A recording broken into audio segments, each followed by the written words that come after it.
Camilla's coming, Caitlin's coming. There's more than just that are coming. What will the league have in store for them when they get there? Look, SVP, reality is coming. Okay. There's levels to this thing. What? Bro, what are you talking about, man? Look, SVP, reality is coming.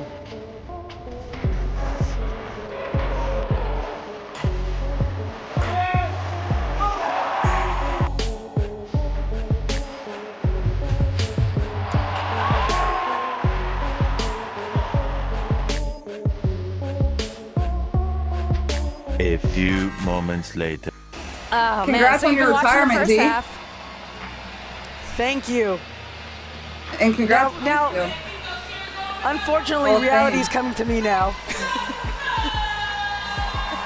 Diana Taurasi was so humiliated by Caitlin Clark that she had no choice but to finally apologize to the Rookie of the Year on live television. That's right, Diana Taurasi, the long-standing veteran of the WNBA, didn't look impressed when Clark made her debut for the WNBA.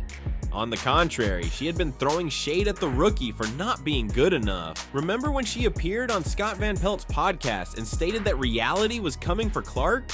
Well, guess what? Reality did come, but for Diana Taurasi, and oh boy, it hit like a train wreck. I think Diana Taurasi had it wrong. I think she was the reality. I think Caitlin, they should call her the reality because she was coming and she's here in this league. She's been great. Let's be real. Diana didn't expect in her wildest dreams that Caitlin Clark would take over the WNBA so swiftly that she would be forced to eat her words in front of the whole world. But that's exactly what happened. Fast forward to now, Diana admits that she just wants Caitlin to play for as long as possible because she cannot get enough of watching her play, just like us. Did you hear that?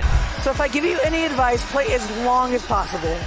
Diana Taurasi has completely changed her tune because of Clark's influence on the WNBA. And she's now advising the rookie to play as long as possible.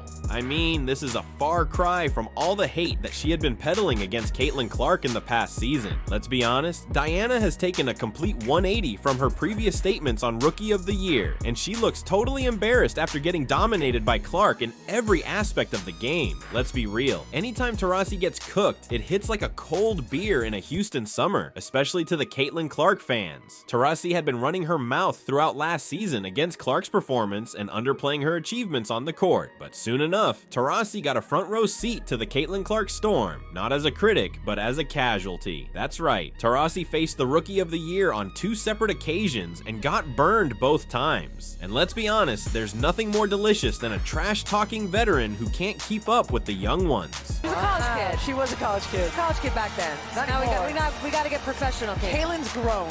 Caitlin has grown. Boy, Caitlin's amazing. Yeah. Reality came for Diana Taurasi, and it was so brutal that she had to retire from the game. That's correct. Clark's domination was so shocking to Taurasi that she basically decided to hang up the gloves and call it a day. Now, she's being forced to sing her praises on live TV. Isn't it amazing how much pride some folks will swallow just for ratings? Unfortunately, reality is coming to me now. And Diana Taurasi says, unfortunately, reality is coming to me now. This honestly is just funny because Diana Taurasi is joking, it's like accepting, like, okay, I was wrong about you, Caitlin. Like, this is like a public apology in a joking manner. Like, that's right. Caitlin Clark's performance was not only breathtaking to watch, but also served as a satisfying slap to all the haters who had been busy throwing shade. Diana Taurasi, in particular, was forced to dial it down and ended up eating crow. As well. But I'm telling you, after the All-Star break, I think that Caitlin Clark started garnering a lot of respect from her WNBA teammates, from people on other teams, because they just realized like she was the real deal. She was reality. And Scott Van Pelt himself, according to this tweet, 5 months later, walked back those statements and said that she is reality. While Diana had been critical of the Rookie of the Year in the past, Caitlin Clark had nothing but love for her this entire time. Even when Taurasi was downplaying Clark's performances last season, Clark stayed professional and didn't clap back at the veteran. In fact, she chose to let her game do the talking, and the result? Diana had to eat her own words and accept her greatness. If you could play against anyone that is this new generation. So I got to cross paths with Caitlin, at least for a couple games. And to me, that meant a lot, you know? Like, we've been doing this for a long time. To see Caitlin do what she does is, I think someone said the other day, I'm like, I want the season to start so I can watch you again. After Taurasi's latest round of Clark appreciation, Caitlin also chimed in and described what it was like to play against a long-standing veteran of the game and how it influenced her approach to play against competitive athletes.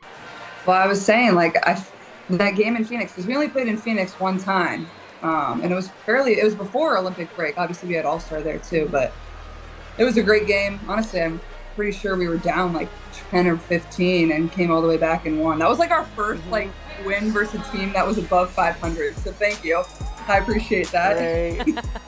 That's right, Caitlin Clark had nothing but love for Diana Taurasi even after what happened last year, and she doesn't hold it against Taurasi one bit. Actually, if I am being honest, I feel happy for Clark because she is finally getting respect from a player she considers her role model. But let's not pretend this isn't a massive L for anyone who doubted her in the first place. Now, while some haters may have turned into fans, others are still clinging to their old ways and refusing to apologize. I am talking about none other than Sheryl Swoopes, the undisputed player hater of the WNBA. Logic, because the same people who said Caitlin Clark wouldn't amount to anything.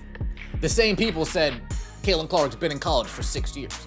The same people said Caitlin Clark takes 40 shots. The same people said, what does she do besides shoot three-pointers? That's correct. Sheryl Swoopes has been touted as the #1 Clark hater in the game, and for good reasons. She had never missed a chance to downplay Caitlin Clark and destroy her authenticity as the greatest rookie in the history of the women's game. Not only that, she has also used blatant lies and straight-up nonsense to spread misinformation about Caitlin Clark.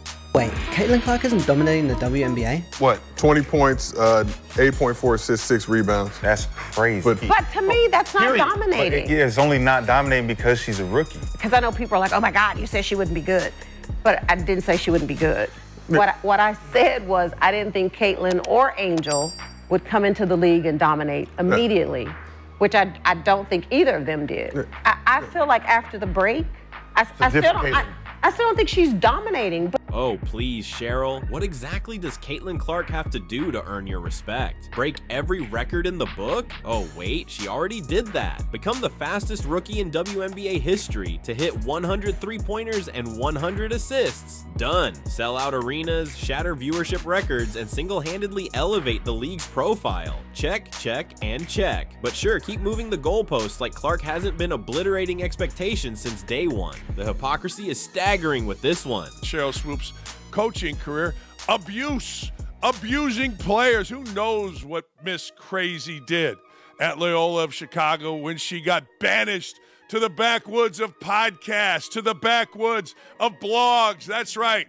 That's where one of the GOATs of all time in women's basketball. That's right. Sheryl Swoopes is leading the charge as the hater-in-chief when it comes to throwing shade at the Rookie of the Year. And the worst part, she's not ashamed at all. In fact, she's doubling down on all the wrong takes she's had over the year. But I didn't say she wouldn't be good. What I said was I didn't think Caitlin or Angel would come into the league and dominate immediately, which I don't think either of them did. Respectfully, there is absolutely no way, even when we're trying to sit here and play semantics about dominating, there's no way that anyone could ever leave this season in saying that both Caitlin Clark and Angel Reese didn't dominate. You would have to further explain what dominance means for you to... At this point, hating on Caitlin Clark is practically an Olympic sport, and Sheryl Swoopes is gunning for the gold. In fact, she's sweeping the podium, gold, silver, and bronze, standing there looking salty while the national anthem plays in the background. Caitlin Clark wouldn't translate to the WNBA? Tell that to the Indiana Fever, who are now collecting elite talent like they're assembling the Avengers. I'm just gonna point this out.